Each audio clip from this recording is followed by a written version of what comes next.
Assalamualaikum warahmatullahi wabarakatuh. Perkenalkan, nama saya Ahmad Raditya Purnomo.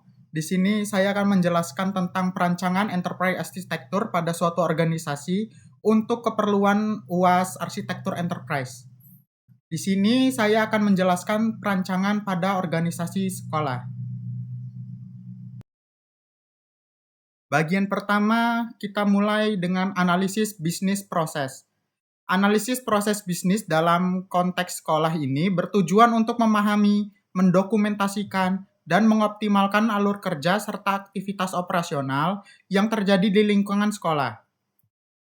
Ini mencakup identifikasi proses-proses kunci seperti penerimaan siswa baru, kegiatan belajar mengajar, pengelolaan nilai, administrasi keuangan, hingga pengelolaan sumber daya manusia. Dengan menganalisis proses bisnis, sekolah dapat mengidentifikasi area-area yang kurang efisien, refundasi, atau hambatan yang menghambat pencapaian tujuan strategis. Hasil analisis ini menjadi dasar perancangan arsitektur sistem informasi dan teknologi yang lebih efektif dan terintegrasi. Selanjutnya masuk ke proses value chain. Konsep value chain atau rantai nilai ini untuk membantu mengidentifikasi aktivitas-aktivitas utama dan pendukung yang menciptakan nilai bagi pemangku kepentingan sekolah seperti siswa, orang tua, guru, dan staf. Aktivitas utama bisa meliputi pendidikan dan pengajaran, pengembangan kurikulum, serta layanan siswa.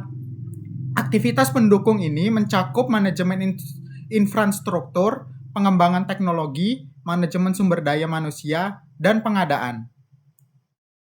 Analisis value chain memungkinkan sekolah untuk melihat bagaimana setiap aktivitas berkontribusi pada penciptaan nilai dan bagaimana teknologi dapat diintegrasikan untuk meningkatkan efisiensi dan efektivitas di setiap tahapan.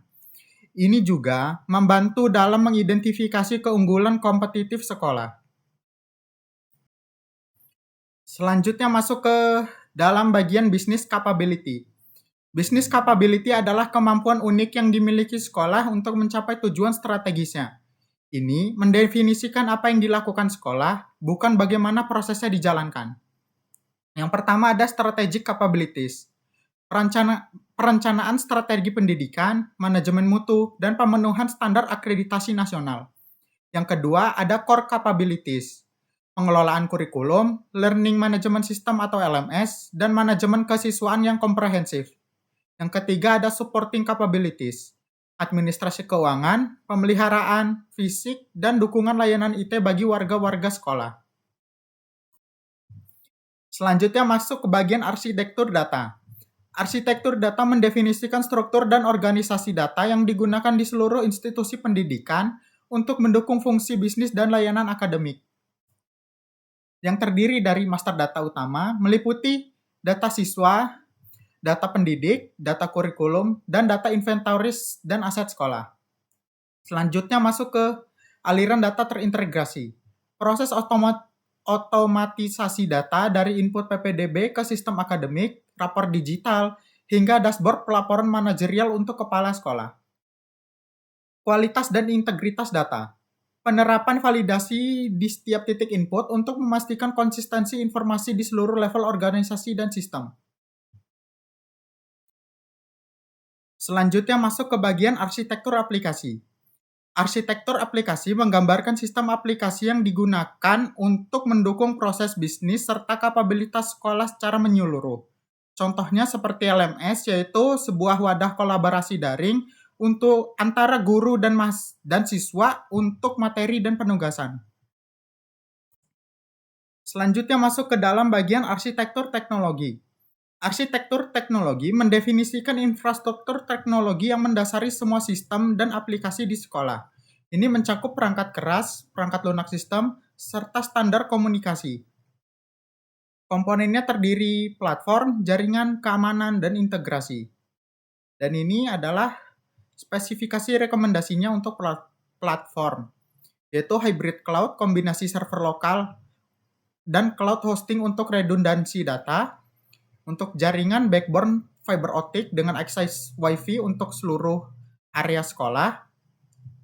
Selanjutnya untuk keamanan, implementasi firewall terbaru inskripsi data, dan sistem backup otomatis harian.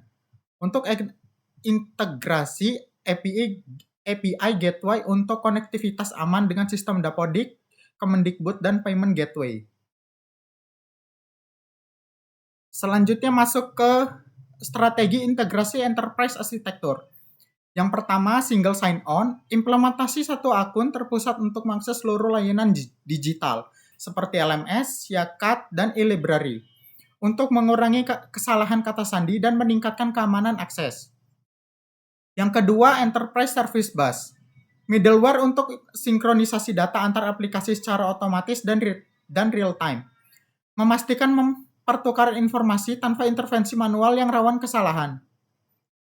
Yang ketiga, Master Data Management, menjamin konsistensi data entitas seperti siswa, guru, dan aset di seluruh sistem.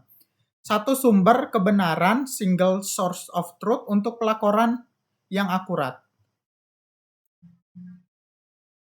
Masuk ke dalam kesimpulan. Perancangan enterprise arsitektur pada sekolah adalah langkah krusial untuk menciptakan lingkungan pendidikan yang adaptif, efisien, dan inovatif di era digital.